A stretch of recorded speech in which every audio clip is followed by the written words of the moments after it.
여러분 반갑습니다. 서목사의 말씀 창고의 서목사입니다. 오늘도 함께 말씀을 나누는 여러분들을 사랑하고 축복합니다. 좋아요와 구독을 눌러주세요.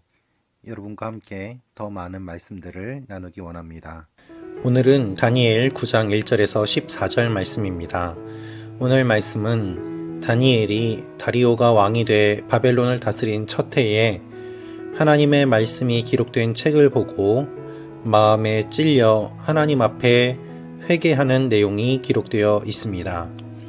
하나님의 말씀을 대한 다니엘은 자신들이 겪게 되는 고난의 이유를 알게 되고 하나님 앞에 진실되게 회개하는 모습을 보입니다.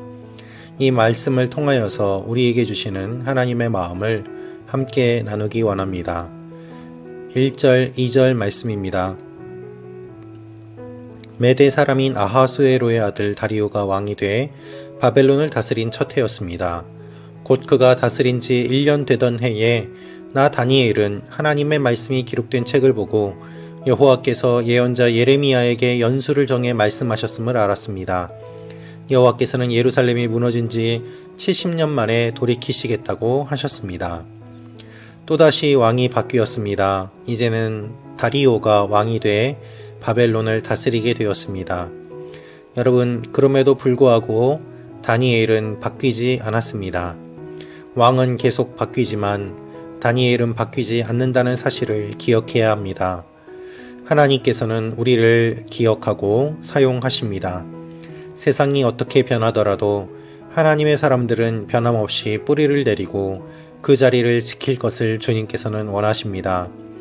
다니엘은 그가 다스린 지 1년째 되던 해, 다리오가 다스리는 그 해에 하나님의 말씀이 기록된 책을 보고 여호와께서 예언자 예레미야에게 말씀하신 것을 알았다라고 되어 있습니다.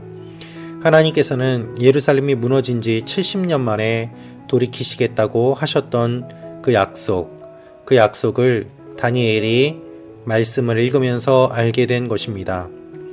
그리고 다니엘은 하나님 앞에 회개하며 먹지도 않고 마시지도 않고 굵은 베옷을 입고 재를 뿌린 채 기도하며 구하는 모습을 보게 됩니다. 여러분, 하나님 앞에 회개하는 모습이 다니엘의 모습이었습니다. 다니엘은 하나님 앞에 이렇게 기도하기 시작합니다. 4절, 5절 말씀입니다. 나는 하나님 여호와께 이렇게 기도하고 고백하며 말씀드렸습니다. 여호와여, 크고 두려우신 주 하나님이여, 주를 사랑하고 주의 계명을 지키는 사람들에게 말씀하신 약속을 지키시고 그들에게 자비를 베푸시는 하나님이시여, 우리가 죄를 지었고 잘못을 저질렀습니다. 우리가 악하게 행동했고 주의 법과 명령을 어기고 거역했습니다.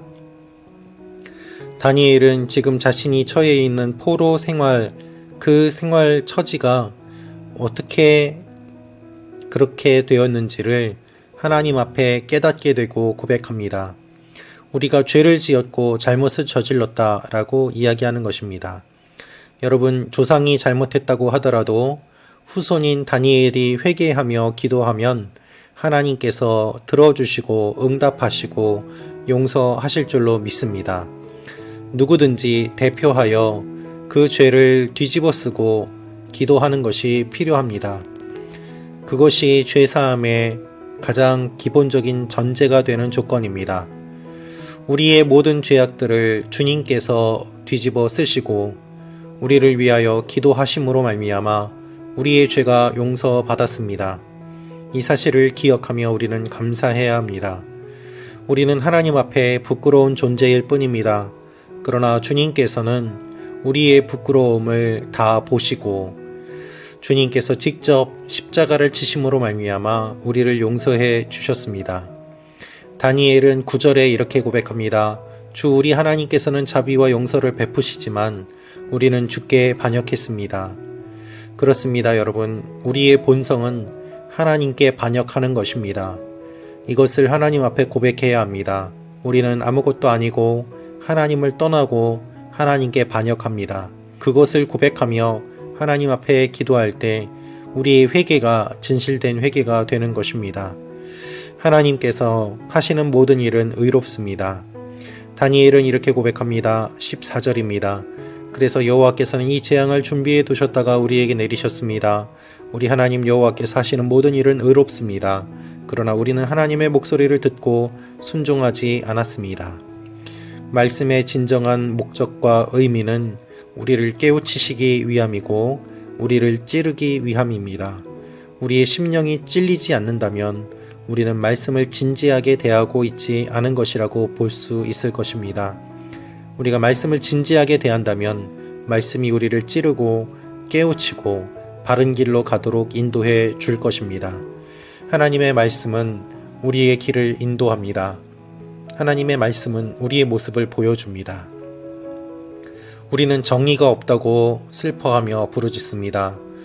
그러나 가장 슬퍼해야 할 것은 이 시대에 하나님의 말씀이 없어졌다는 것입니다. 하나님의 목소리 듣기도 싫어하고 우리의 마음대로 살아가는 것이 우리의 모습임을 하나님 앞에 고백하며 회개해야 합니다. 그래서 우리는 날마다 하나님의 말씀 앞에 나아가야 합니다. 사랑하는 말씀 창고 가족 여러분, 여러분과 제가 날마다 주님 앞에 진정한 모습으로 진실되게 말씀을 대하기를 축원합니다. 하나님의 말씀으로 하루를 살아가는 여러분과 제가 될 때 하나님 앞에 회개하고 새로운 길을 걸어갈 수 있게 될 것입니다. 하나님은 그러한 사람을 오늘도 찾으십니다. 오늘 하루도 그렇게 주님 앞에 나아가며 우리의 회개할 것들을 바라보고 진실된 마음으로 마음을 찢으며 회개할 때 하나님께서 새로운 일들을 주실 줄로 믿습니다.